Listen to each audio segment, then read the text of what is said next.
আমরা এবার শুরু করব কারেন্ট ইলেকট্রিসিটি, অর্থাৎ যে ফিজিক্সের যে ব্রাঞ্চটা মুভিং চার্জের এফেক্ট নিয়ে কাজ করে সেটাই হচ্ছে কারেন্ট ইলেকট্রিসিটির চ্যাপ্টার। আমরা দেখব যে এখানে বেসিক্যালি কন্ডাক্টরের মধ্যে দিয়ে একটা কঠিন পদার্থ, কন্ডাক্টর নন কন্ডাক্টর দুরকম ধরনের হতে পারে, আরও একটাদের মাঝখানেও আর একটা থাকে সেমিকন্ডাক্টর। কিন্তু আমরা এখানে যেটা পড়ব সেটা হচ্ছে মূলত কন্ডাক্টরের মধ্যে দিয়ে যে চার্জের যে মোশন বা মুভিং চার্জ সেটার কি প্রপার্টি সেটা আমরা পড়ব। এখন এই কন্ডাক্টরের মধ্যে যেটা হয়, প্রচুর পরিমাণে ফ্রি ইলেকট্রন থাকে। আমরা যদি যে সমস্ত মেটেরিয়ালগুলো কন্ডাক্টর, গুড কন্ডাক্টর, মেইনলি তো ধাতুগুলো হয়, তাদের আউটার মোস্ট অরবিটে যে ইলেকট্রনগুলো থাকে, আমরা যদি তাদের পারমাণবিক গঠনটা ভাবি, তাহলে একদম আউটার মোস্ট অরবিটে যে ইলেকট্রনগুলো থাকে সেগুলোই কিন্তু এই কন্ডাক্টরের ভেতরে যে মুক্ত ইলেকট্রন সেইগুলোকে তৈরি করে, অর্থাৎ তারা তাদের ওই অরবিট ছেড়ে বেরিয়ে আসে। এখন বেরিয়ে আসার পর প্রচুর পরিমাণে রয়েছে তারা কিন্তু যখনই মুভ করে তখনই আশেপাশের যে নেইবারিং, যে প্রতিবেশী যে অ্যাটমগুলো রয়েছে, তার আবার তাদের যে নিউক্লিয়াসটা সেটা তো আর ওরকমভাবে ইলেকট্রনের মতো মুভ করছে না, তাদের একটা নির্দিষ্ট জায়গা রয়েছে, সেই জায়গাটাকে আমরা বলি ল্যাটিস পয়েন্ট। সেরকম জায়গাতে তারা বসে রয়েছে। এই ইলেকট্রনগুলো কী করে, তারা এমনিতেও খুব হালকা, তারা কন্টিনিউয়াস তাদের গায়ে ধাক্কা খায়, এবং ধাক্কা খাওয়ার পরেই আমরা জানি যে কোনো ধাক্কাতেই একটা গতিবেগের ডিরেকশন চেঞ্জ হয়, এবং তার ফলে এই যে মেটালের যে ভলিউমটার মধ্যে তারা ঘোরাফেরা করে, সেখানে কিন্তু তারা ইতস্তত যে কোনো দিকে, যেরকমভাবে একটা গ্যাসের একটা কন্টেনারের মধ্যে গ্যাস পার্টিকেলগুলো ঘুরে বেড়ায়, সেভাবে তারা ইতস্তত বিক্ষিপ্ত অবস্থায় ঘুরে বেড়ায়, যতক্ষণ না তাদের আরেকটা সেকেন্ড কলিশন ওই ল্যাটিস পয়েন্টের গায়ে গিয়ে হচ্ছে, ততক্ষণ তারা ঘুরে বেড়ায়। অর্থাৎ তাদের মোশনগুলো কিন্তু নির্দিষ্ট কোনো দিকে নয়, যে কোনো দিকে হতে পারে। এখান থেকে এখানে গেল,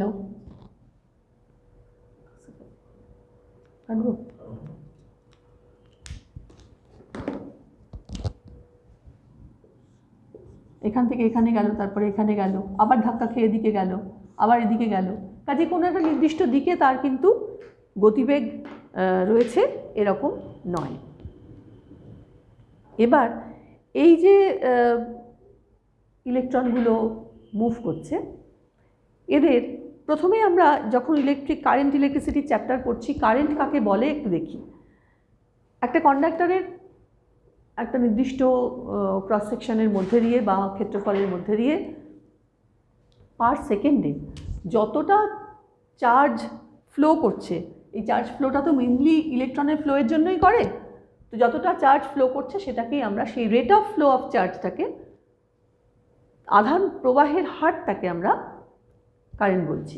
অর্থাৎ যদি খুব স্মল একটা অ্যামাউন্ট অফ চার্জ dq থাকে, যেটা dt সময়ে ফ্লো করলো কন্ডাক্টরের ভেতর দিয়ে, তাকেই আমরা বলি I, অর্থাৎ I = dq dt। এটা থেকে আমরা একদম প্রথমেই SI এককে কারেন্টের যে ইউনিটটা হবে সেটা দেখে নিই। dq যদি SIতে কুলম্বে থাকে, তাহলে সেকেন্ডে রয়েছে টাইম, তাহলে আমরা লিখতে পারি এখানে কুলম্ব পার সেকেন্ড = হচ্ছে কারেন্টের ইউনিট। এটার নাম দেওয়া হয় SI সিস্টেমে অ্যাম্পিয়ার। তাহলে অ্যাম্পিয়ার = কুলম্ব পার সেকেন্ড, এটা হচ্ছে SI সিস্টেমের ইউনিট। আমরা দেখব কারেন্টের কিন্তু আরও কতগুলো ইউনিট আছে, আমরা পরে তার সাথে রিলেট করব। এবার এই যে ইলেকট্রনগুলোর কথা বলছিলাম, ঠিক যেন একটা গ্যাসের কন্টেনারের মধ্যে গ্যাস পার্টিকেলগুলো ইতস্তত ঘুরে বেড়াচ্ছে, প্রত্যেকের একটা ইলেকট্রন এখান থেকে এখানে মুভ করার পরে, মনে করো সে যদি u1 ভেলোসিটি নিয়ে মুভ করে, তাহলে মনে করো এখানে একটা পয়েন্টে ধাক্কা খাওয়ার পরে তার গতিবেগ এদিকে হয়ে গেল, তখন তার গতিবেগ u2ও হতে পারে, অন্য কিছুও হতে পারে। এবার এই যে এতগুলো একটা নির্দিষ্ট ভলিউমের মধ্যে এতগুলো ইলেকট্রন ঘুরে বেড়াচ্ছে, তাদের যদি গতিবেগগুলোর আমরা অ্যাভারেজ নিই, বুঝতেই পারছো এটা বিভিন্ন দিকে বিভিন্ন গতিবেগ রয়েছে বলে এই ধরনের অ্যাভারেজগুলো সবসময় বিরাট একটা সংখ্যক ইলেকট্রনের উপর করতে গেলে এই অ্যাভারেজটা সবসময় 0 হয়, তাই তো? তাহলে অ্যাভারেজ যদি আমি তাদের গতিবেগ নিতে যাই, অর্থাৎ u1 প্লাস u2 এরমভাবে যদি আমরা একটা লার্জ নাম্বার অফ ইলেকট্রনের জন্য করি অ্যাভারেজটা, তাহলে সেটা কিন্তু 0 আসবে। এবার আমরা জানি যে এই যে ইলেকট্রনগুলো ফ্লো করছে, এখানে একটা ইলেকট্রিক ফিল্ড যদি মনে করি যে ই রয়েছে, ইলেকট্রিক ফিল্ড বা তড়িৎ ক্ষেত্র যদি ই থাকে, তাহলে এটা যদি তড়িৎ ক্ষেত্র হয়, তাহলে এর উপরে ইলেকট্রনটার উপরে প্রযুক্ত বল কত হবে? ইলেকট্রনটার উপর প্রযুক্ত বল তাহলে অবশ্যই হবে E ইন্টু ই। ধরা যাক ইলেকট্রনের ভর হচ্ছে m, তাহলে যদি ইলেকট্রনের ভর m হয়,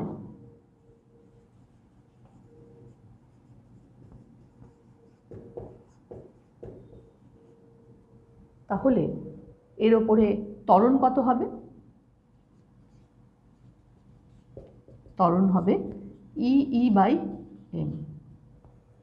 এবার এখানে আমরা যেহেতু ইলেকট্রন তার চার্জটা নেগেটিভ, আমরা এখানে -E বাই m ত্বরণ পেলাম। এটা ইন্ডিকেট করে যে যেদিকে ইলেকট্রিক ফিল্ড, যেদিকে মনে করো যদি এদিকে ইলেকট্রিক ফিল্ড হয়, তাহলে ঠিক তার উল্টো দিকে যেন ত্বরণটা কাজ করছে, এটা কিন্তু সেটাই ইন্ডিকেট করে। এবার আমরা একটু দেখে নিই যে এইটা যদি তার ত্বরণ হয়, তাহলে দেখো এমনিতে সাধারণভাবে যদি আমরা একটা সেই 11-এ পড়া স্মৃতিবিজ্ঞানের ইকুয়েশনটা মনে করো, যে যদি কোনো একটা পার্টিকুলার একটা ত্বরণ থাকে, তার একটা প্রাথমিক গতিবেগ ছিল, ধরে নিচ্ছি যে সেই প্রাথমিক গতিবেগটা হলো u1, যদি এরকম হয় তার প্রাথমিক গতিবেগ হলো u1,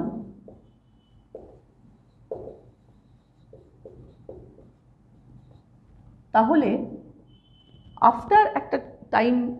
after a time t, আর ধরে নাও এখানে খুব ছোট্ট একটা টাইম টাও, সেখানে তার গতিবেগ হবে u1 প্লাস, এটাকে যদি আমি আলফা বলে বলি, তাহলে আলফা ইন্টু τ1। কেন τ1? তার কারণ এই ইলেকট্রনটা গিয়ে কোন ল্যাটিস পয়েন্টে কতক্ষণ বাদে ধাক্কা খাবে সেটা আমরা জানি না, সেই জন্য প্রত্যেকটা টাইম কিন্তু আলাদা। তো এখানে v1 হয়েছে u1 প্লাস আলফা ইন্টু τ1। এবার যদি এরকমভাবেই অন্যান্য ইলেকট্রনগুলোরও গতিবেগ এরকমভাবে হয়, তাহলে সেখানে আমরা একটা যদি অ্যাভারেজ বার করি, সেটা একটা নির্দিষ্ট গতিবেগ ইলেকট্রনটার দেয়, সেটাকে বলা হয় ড্রিফট গতিবেগ বা ড্রিফট ভেলোসিটি।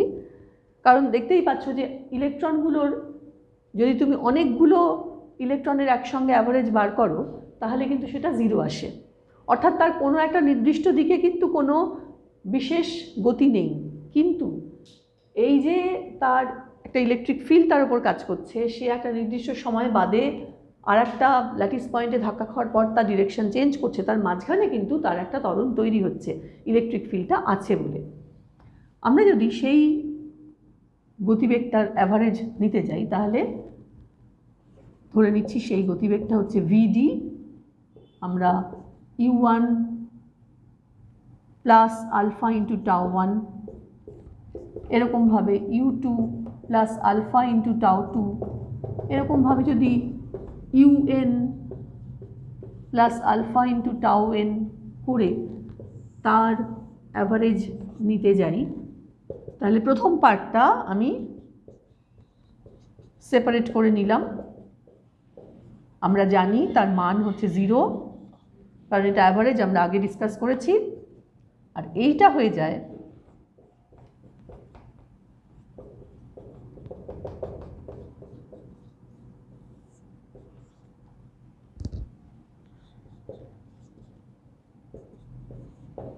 এটা আমরা ধরে নিচ্ছি টাউ, অর্থাৎ ইলেকট্রনের যে ড্রিফট ভেলোসিটি সেটা এলো vd is equal to alpha into tau. এবার দেখো একটা ইলেকট্রন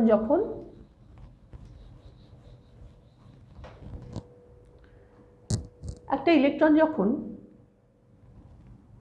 মনে করো সে একটা পরিবাহীর মধ্যে দিয়ে যখন চলেছে, আমি ধরে নিচ্ছি পরিবাহীটা যেন সিলিন্ড্রিক্যাল, চোঙাকৃতি, তার যদি ক্রস সেকশন হয় এ, এল মনে করো তার লেংথ, সে ইলেকট্রনটা এখান দিয়ে ঢুকে এখান দিয়ে বেরিয়ে যাচ্ছে, এবং এখানে ইলেকট্রিক ফিল্ড হচ্ছে ই, ভি হচ্ছে পোটেনশিয়াল ডিফারেন্স, তাহলে কিন্তু আমরা এইটাকে এভাবে লিখতে পারি যে E is equal to V by L. আর যদি এরকম আমরা ধরে নিই যে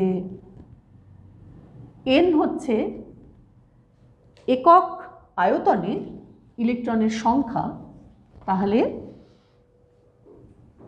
এন হচ্ছে একক আয়তনে ইলেকট্রনের সংখ্যা,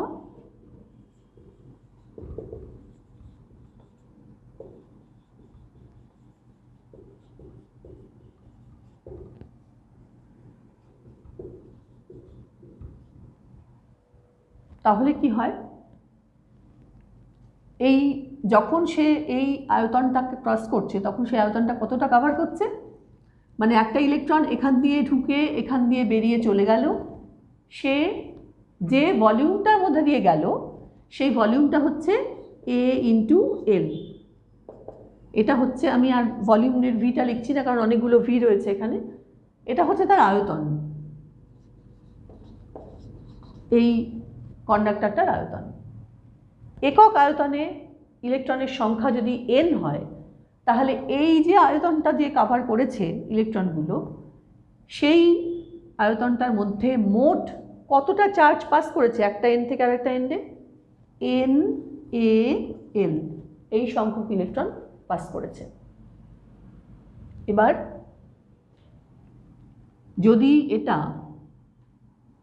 তোমার এখানে যদি এই সংখ্যক ইলেকট্রন থাকে, তাহলে তার চার্জ কত হবে, Q is equal to E N A L, এই হলো তার চার্জ। এখন আমরা জানি যে চার্জ প্রবাহের যে হার, আধান প্রবাহের যে হার, সেটাই হচ্ছে ইলেকট্রিক কারেন্ট। তাহলে আমরা এখানে বলতে পারি যে I is equal to Q by T. তাহলে এখানে আমি এটাকে এভাবে লিখতে পারি, টোটাল কিউ ছিল, এটা হলো ই N A L by T. এখন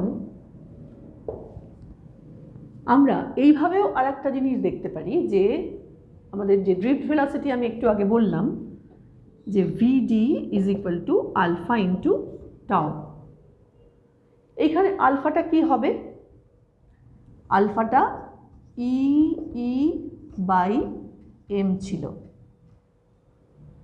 আমরা সেখানে যদি আমি এই আলফার বদলে E E by M into tau করি, তাহলে এই ই এর জায়গায় আমি ভি বাই এল পুট করব।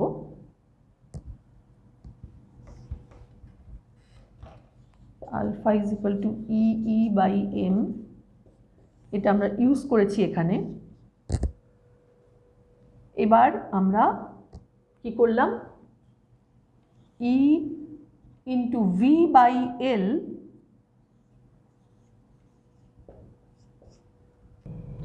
আচ্ছা এখান থেকে দেখো এল বাই টি, এল হচ্ছে লেংথ আর টি সময় নিয়েছে এই এন্ড থেকে এই এন্ডে যাওয়ার জন্য, তাহলে এল বাই টিটাকেও আমি ভি বলতে পারি। তাহলে এখানে আমি লিখতে পারি N A L into V D, A E N A V D. তাহলে আই ইজ ইকুয়াল টু একবার ই এন এ ভিডি হলো, আর ভিডি ইজ ইকুয়াল টু আমরা এইটা পাচ্ছি। আচ্ছা এখানে এই যেমন ভিডিটা এখানে লিখলাম, তাহলে ভিডি ইজ ইকুয়াল টু আমি এখান থেকে কি পাচ্ছি, আই এর সাথে আমি ভিডির একটা সম্পর্ক পাচ্ছি এখান থেকে, I by E N A, V D is equal to I by E N A. আমরা যেমন এখান থেকে একটা পেলাম, তেমনি আবার আই ইজ ইকুয়াল টু, এখানে একটা ইকুয়েশন নাম্বার 1 দিয়ে রাখো, এইটাকে যদি ইকুয়েশন নাম্বার 2 দিই, তাহলে পরে এই দুটোকে রিলেট করে আমরা একটা অন্য জায়গাতে পৌঁছবো। এবার আমি একটু বোর্ডটা মুছি, তারপরে আমি এই দুটো ইকুয়েশনকে এবার ইকুয়েট করব। আচ্ছা, তাহলে আমরা দুটো ইকুয়েশনকে একটু পরিষ্কার করে লিখে নিই। একটা হচ্ছে V D is equal to I by E N A, আর একটা হচ্ছে V D is equal to E V by L M into tau. এবার এখানে একটা কথা বলি, এই যে আমরা কারেন্টটাকে লিখেছি যে এটা হচ্ছে rate of flow of charge, এই কারেন্টটা কিন্তু কী ধরনের কোয়ান্টিটি, স্কেলার না ভেক্টর? কারেন্টটা কিন্তু একটা স্কেলার কোয়ান্টিটি, এটা কিন্তু একটা স্কেলার।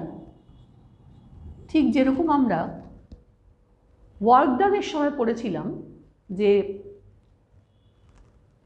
কারেন্ট, ঠিক সেরকমই ওয়ার্ক ডানের সময় পড়েছিলাম যে বল এবং সরণের ডট গুণফল করে ওয়ার্ক ডান পাওয়া যায়। ঠিক সেরকমই কারেন্ট অ্যাকচুয়ালি কিন্তু আসছে কারেন্ট ডেন্সিটি থেকে। দেখো, যখনই এই যে কন্ডাক্টরের ভেতর দিয়ে এটা ফ্লো করছে, এখানে এতগুলো বিষয় মাথায় রাখতে হচ্ছে যে একক আয়তনে ইলেকট্রনের সংখ্যা, তার সাথে ইলেকট্রনের চার্জ গুণ হয়ে একক আয়তনে মোট চার্জ। এবার সেটা যাচ্ছে এ ক্রস সেকশনের মধ্যে দিয়ে এবং এল লেংথের মধ্যে একটা কন্ডাক্টরের মধ্যে দিয়ে, তাহলে তার আয়তন কত হচ্ছে, এ ইন্টু এল হচ্ছে। তাহলে টোটাল কারেন্ট যাচ্ছে এন এ এল ই, এবং সেটা কত সময়ের মধ্যে দিয়ে যাচ্ছে সেটা দেখে আমরা তার টোটাল কারেন্টটা বার করছি।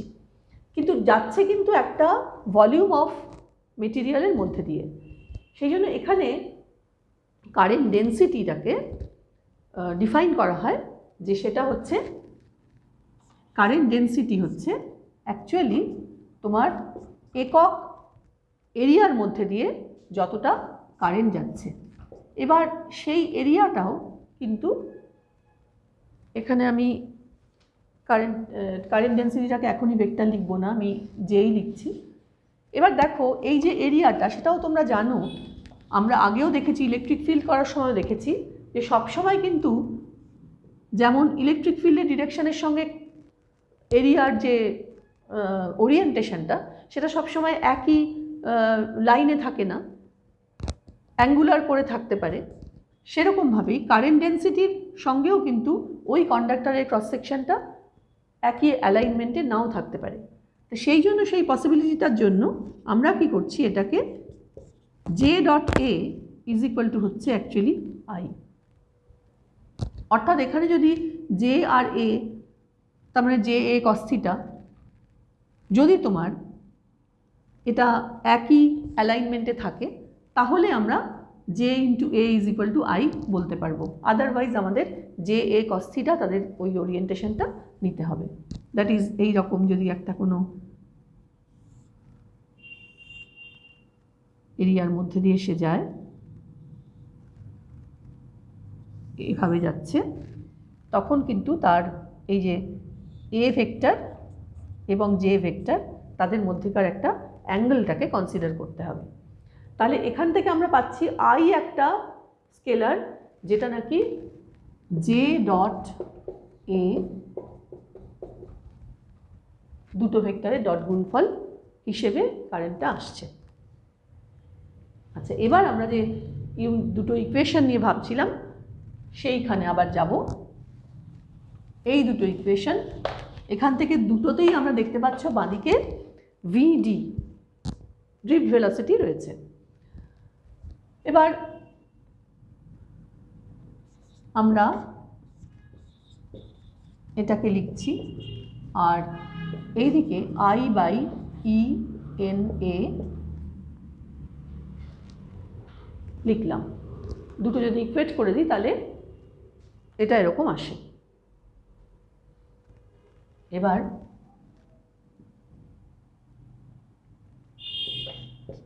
আমি এবার সে ভিটাকে রেখে সবগুলোকে এদিকে নিয়ে চলে যাই, তাহলে I থাকছে আর ওপরে চলে যাচ্ছে LM, নিচে চলে আসছে E টাও, এখানে নিচে অলরেডি একটা E ছিল সেই জন্য E স্কোয়ার হয়ে গেল NA।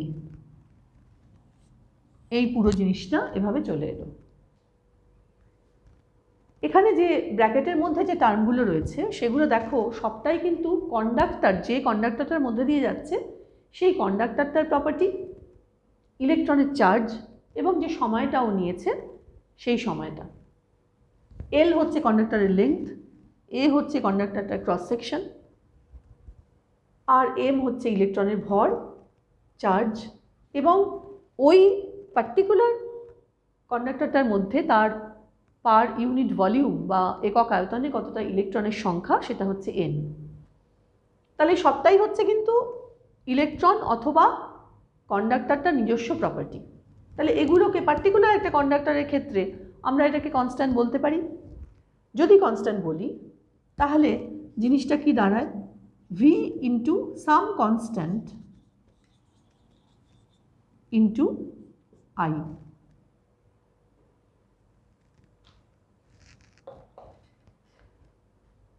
অর্থাৎ আমরা এখান থেকে বলতে পারি V ভ্যারিজ অ্যাজ I।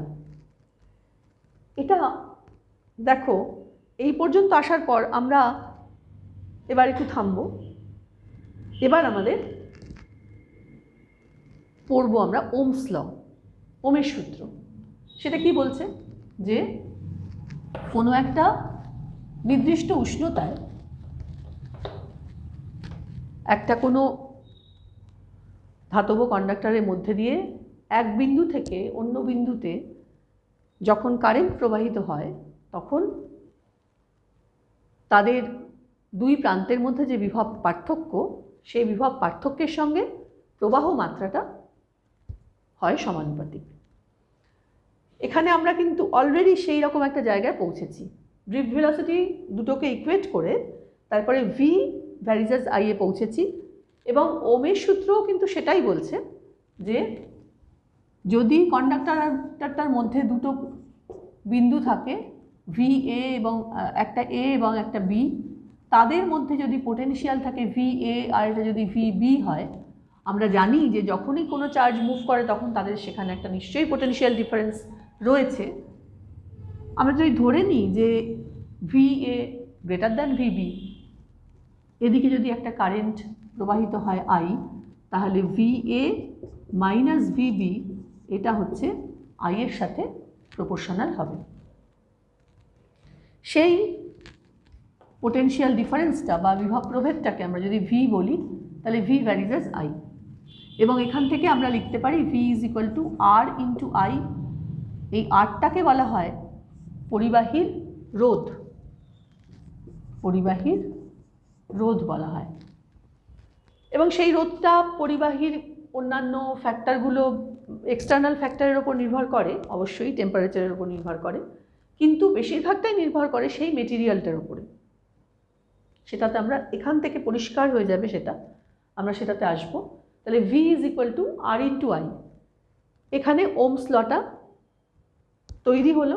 এখান থেকে আমরা যদি এটার একটা গ্রাফটা নিই, বুঝতেই পারছো, যদি I ভার্সেস V এরকম একটা গ্রাফটা নিই তাহলে এই রকম একটা স্ট্রেট লাইন গ্রাফ পাবো। আচ্ছা, এবার এবং এখান থেকে আমরা যদি V বাই I করি তাহলে R পাবো। তা এখন এটা যদি স্ট্রেট লাইন থাকে তাহলে তো স্লোপ তোমরা জানো tan থিটা স্লোপ হয়, এবং সেটা যেহেতু চেঞ্জ করে না এখানে যে কোনো দুটো পয়েন্ট নিয়ে আমরা যদি ভি আর আই এর এই রেশিওটা নিই তাহলে সেটা এই থ্রু আউট এই length of the graph constant থাকবে স্ট্রেট লাইনের ক্ষেত্রে।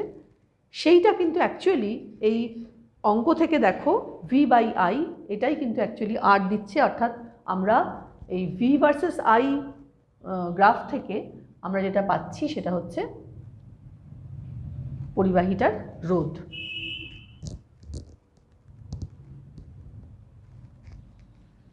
এখানে দেখো এই যে আমরা এবার এইটার দিকে তাকাও, আমি অন্যগুলো সব মুছে দিচ্ছি, আমরা এটার দিকে তাকাই এবার।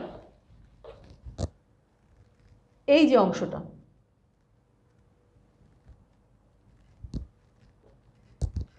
অর্থাৎ L M by E square tau N A, এর মধ্যে থেকে ঠিক কন্ডাক্টরটার যে ভৌত অবস্থাটা, ফিজিক্যাল প্রপার্টিটা, সেটার মধ্যে হচ্ছে এল এবং এ, আমরা এইটুকুকে আলাদা করে নিচ্ছি, এইটুকু এবং এইটা এরকম থাকুক। এইটাকে তো আমরা আর বলেছি। এবার দেখো আমি এটা মুছলাম, এই যে ইকুয়েশনটা আমরা পেলাম R is equal to M divided by E square tau N into L by A. একটা কন্ডাক্টরের বাইরের অবস্থাটা, এক্সটার্নাল যে অবস্থাটা, তার লেংথ কত, তার এরিয়া কত, ক্রস সেকশনাল এরিয়া কত, সেই জিনিসগুলো কিন্তু ভ্যারি করতে পারে। কিন্তু যেটা করবে না সেটা হচ্ছে এম হচ্ছে ইলেকট্রনের ভর, ই হচ্ছে ইলেকট্রনের চার্জ, সেই পার্টিকুলার দুটো আমরা যেটা টাউটাকে পেয়েছি একটা অ্যাভারেজ অফ অনেক টাউ, এবং এন হচ্ছে ওই নির্দিষ্ট মেটেরিয়ালটার number of electron per unit volume. তাহলে এগুলো কিন্তু চেঞ্জ করবে না, এটা একেবারে কনস্ট্যান্ট। তাহলে সেটাকে যদি আমরা আর একটা অন্য কনস্ট্যান্ট হিসেবে লিখতে পারি তাহলে এইখানটা কি আসে, রো এল বাই এ। অর্থাৎ আমরা এখান থেকে বলতে পারি আর যে রোধটাকে আমরা বলছিলাম যে এটা হচ্ছে কনস্ট্যান্ট এই ইকুয়েশনে, সেটা অ্যাকচুয়ালি কিন্তু এই পার্টিকুলার কন্ডাক্টরটার ভৌত অবস্থার উপরও নির্ভর করে, এই রো এর ওপরও নির্ভর করে। সেখানে এনটা পাল্টে যায়, যদি অন্য কোনো কন্ডাক্টর হয় তাহলে এন অবশ্যই পাল্টে যায় এবং সেক্ষেত্রে তখন রোটা চেঞ্জ করে। কিন্তু এক্সটার্নালি আমরা যদি লেংথ বাড়িয়ে দিই তাহলে দেখতে পাবো, যদি এরিয়াটাকে এক রাখি তাহলে এটা রোধটা এলের ওপর নির্ভর করে, অর্থাৎ এল বাড়লে পরে রোধ বাড়ে, অথবা যদি আমি এলটাকে ঠিক রেখে, রো তো ঠিক থাকবেই একটা পার্টিকুলার কন্ডাক্টরের জন্য, তাহলে কিন্তু সেটা 1/a এর ওপরও এটা ভ্যারি করে। তাহলে এই দুটো অবজারভেশন আমরা আগেই জানতাম, কিন্তু এটা আমরা এই ড্রিফট ভেলোসিটির ইকুয়েশন থেকে আস্তে আস্তে অ্যানালিটিক্যালি বার করতে পারলাম। তাহলে R is equal to rho L by A আমাদের পুরনো চেনা ইকুয়েশন, সেখানে আমরা পৌঁছলাম। রোটাকে বলা হয়, তোমরা জানো, এটাকে বলা হয় স্পেসিফিক রেজিস্ট্যান্স বা রোধাঙ্ক। এখানে দেখতেই পাচ্ছ, এখানে ডাইমেনশনালি যদি আমি এটাকে বসাই, আর এর এসআই সিস্টেমে যদি আমরা আর এর একক বলি রোধেরটা যদি বলি ওম, তাহলে এখান থেকে ওমের সূত্র থেকে আমরা কি পাই, ভোল্ট বাই অ্যাম্পিয়ার, এটা পাচ্ছি আমরা ওম, তাই তো? তাহলে এখানে কিন্তু আমরা যদি ওম বসাই তাহলে সেন্টিমিটার স্কোয়ার কেটে গিয়ে রোয়ের সেই ইউনিটটা কিন্তু, অর্থাৎ স্পেসিফিক রেজিস্ট্যান্স রোয়ের ইউনিট কিন্তু আসে ওম সেন্টিমিটার। তা এই হলো, এটা আমাদের চেনা ইকুয়েশন। এবার এখান থেকে আমরা যেটা করব, যে যদি রোধের যেরকম আমরা কিছুক্ষণ আগে ক্যাপাসিটরের বিভিন্ন অ্যারেঞ্জমেন্টগুলো করেছি, সেরকমভাবে আমরা রোধের যে অ্যারেঞ্জমেন্টগুলো সেগুলো কিন্তু শ্রেণী অথবা সমান্তরাল এই দুটোই হতে পারে। আমরা জাস্ট ফর্মুলাগুলো একটু দেখে নেব।